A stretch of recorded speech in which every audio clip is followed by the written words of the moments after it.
اخواتي اللي ماتوا، حق الشهيد عمرو هندي اللي اتقتل عشان يجيب حق البنات، حق اخويا المعتقل.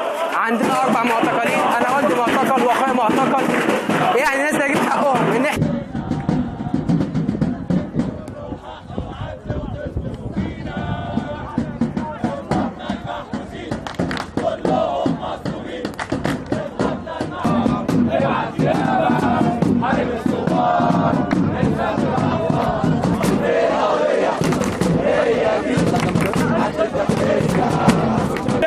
بسم الله، يوم تاني من يوميات ثورتنا ان شاء الله من جامعه حلوان، وبنأكد ان احنا مش هنفرط في حق شهدائنا، شهيد عبد الله محمد اللي استشهد من كليه التجاره، وشهيد علاء اللي من يومين. وبنأكد تاني ان طلبه الجامعه عمرهم ما هيبيعوا ثورتهم، حتى لو كل الشعب بطل وكل الناس بطلت مظاهرات، طلاب الجامعه ان شاء الله على العهد وثابتين.